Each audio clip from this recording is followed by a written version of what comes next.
Hello and welcome to Hybrid, powered by chinkseyMEDIA. Back again, right. Thick and fast. They're coming thick and fast. Every word from Mikel Arteta's post Brugge presser. Arsenal won 3-0 yesterday, and there were plenty of talking points after our latest Champions League victory on Wednesday night. We saw of Club Brugge 3-0 to extend our 100% record in the competition. And after the game, Mikel was asked about the win. Fantastic goals, Gabriel Jesus' return, Marli Salmon's debut, and much more. On another evening of positives in the Champions League. It's a really positive evening, and I think it's very difficult to win away from home in the Champions League. We've done it with a lot of absences, especially in the back line, and even this morning we lost two players. Oh no. I love the way the team reacted to that collectively, individually. For example, what Christian Norgard has done just talks about how much better he makes all of us with his attitude, with his commitment in the manner that he prepares and is able to perform. So yeah, overall a really positive night. Just as I was reading that, I realized when he said this morning, he meant yesterday, because obviously I'm doing this a few hours after the interview on the next day. So I just realized I was thinking, right, what we got more injuries, but nah, man. So yeah, obviously I'm presuming the injuries are Timber and maybe Calafiori, I don't know, but at least Norgard had an opportunity to start, play well. Got full 90 minutes, which is good. And Miles Lewis Skelly got to play, Hincapie got to play, Ben White got some more minutes. So yeah, good news. A nice, comfortable 3-0 win. You know, we had a few shaky moments, especially towards the end of the first half, but second half we took the game away from them. And onwards and upwards, bring on Wolverhampton on Gabriel Jesus' return. So happy for him. I think you can see how much we all love him. It's been a very, very difficult and long journey. For 11 months, he's been fighting against another difficult injury, and to see him back with that smile, with that energy, and with that quality in his first performance with us is something really impressive, and we're all delighted for him. I'll be real, I fell asleep like literally after 3-0, I think. So that was just before Jesus came on, but I heard he performed well and hit the crossbar. I haven't actually fact checked that, but yeah, I did actually say in yesterday morning's podcast, if you heard that I thought Viktor Gyökeres will get about 70 odd minutes and Jesus will get 20, 25 minutes. They'll share the game, and that's what happened. So, yes, good. Hopefully, Jesus can get some more minutes on Saturday and then more minutes against Everton before probably starting against Crystal Palace, which is my hope for him. Hopefully, he can get one or two goals in the meantime. But yeah, it's good to have him back now. So, we obviously have Gyökeres, Jesus, Marino vying for that number 9 spot with Kai Havertz is return in the offing. On if Gabby has a big part to play in our season, yes, and especially if he continues to perform in the manner that he's doing and the energy that he's been putting in training. I think he brings something else, and I was really happy to see that and for him as well, for his confidence to grow and for his teammates to feel him as well because some of them haven't played with him.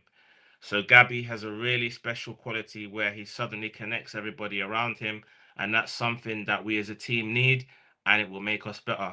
Well, one player that's definitely happy to see him back is clearly Gabriel Martinelli, his Brazilian international teammate. Obviously, when he's there, he's at his best because they link up really well.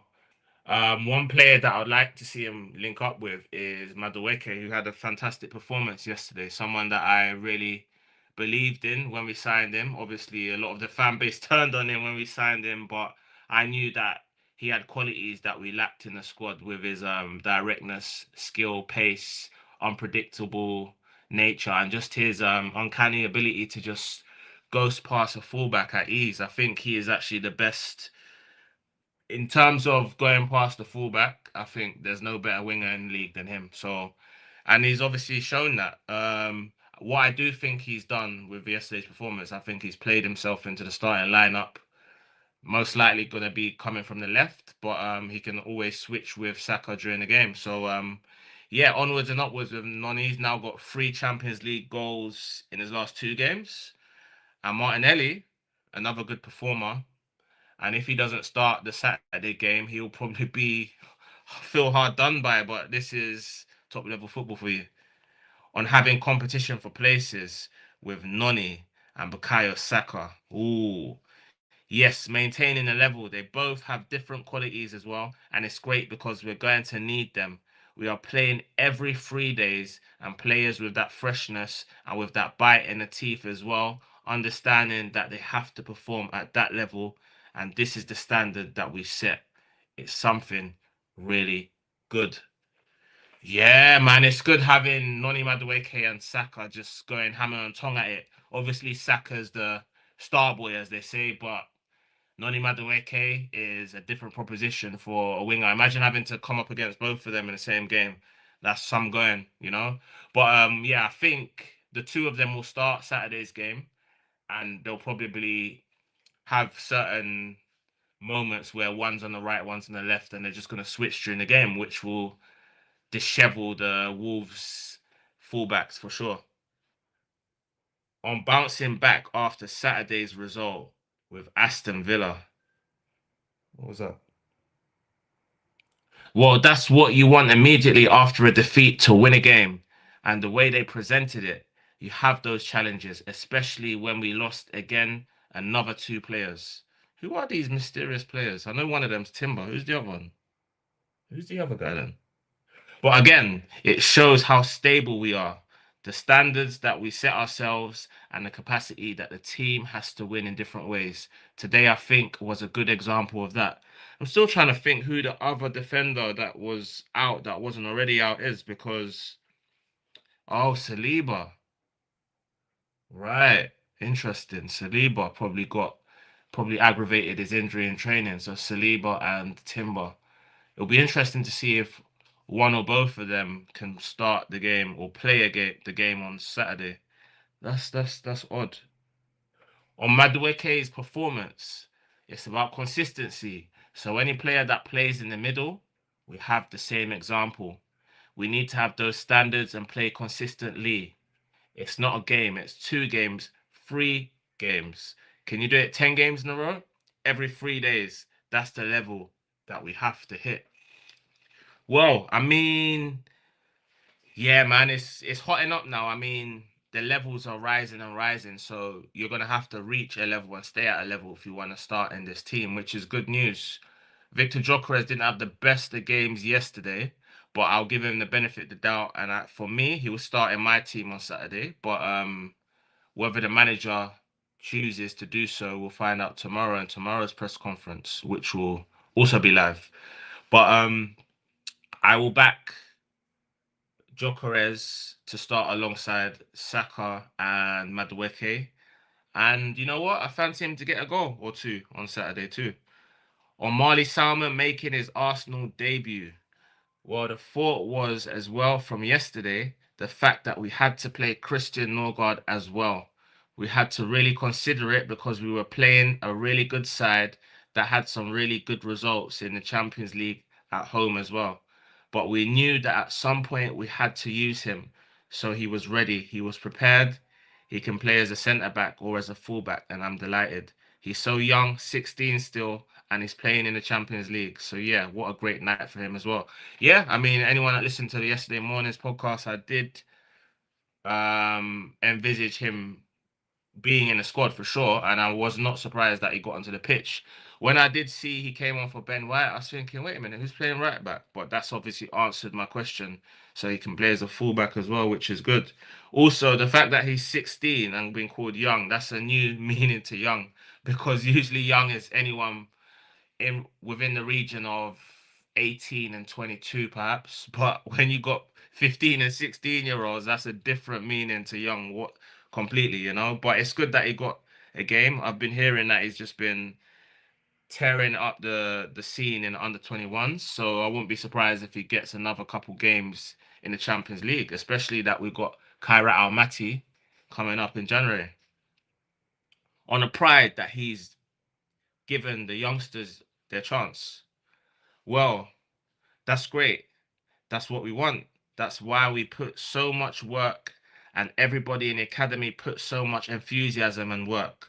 And for a long time, you have to prepare those talents.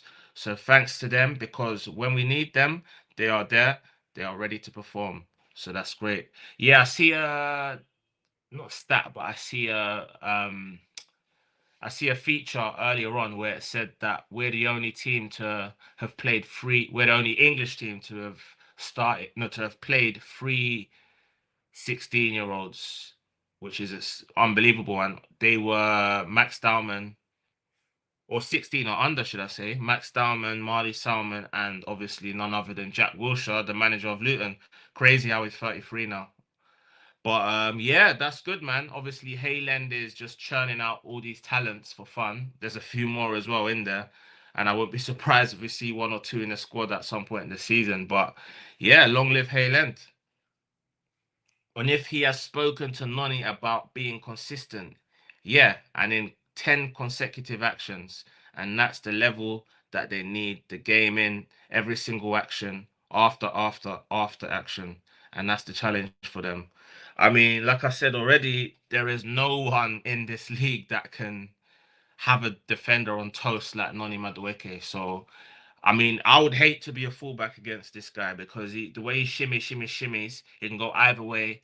He can cut in, bend it in. He can cut in, lay it off.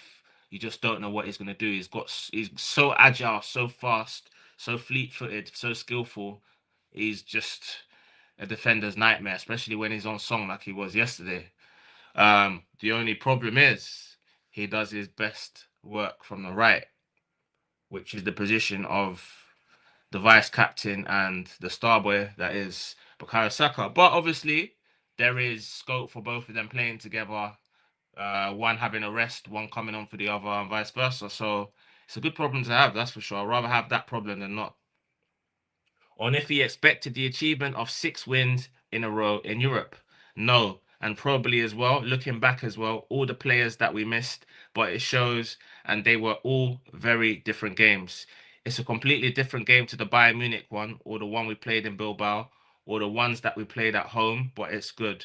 The team can adapt to any context, and that will give confidence as well. And we can come to this ground and win again, and that's something great. Actually, I disagree. I think this game was very similar to the Bilbao one, and especially the Slavia Prague one, wherein we were in control of the game in as a whole, but then there were periods where the home side kind of, they got confident, grew in confidence, and attacked us.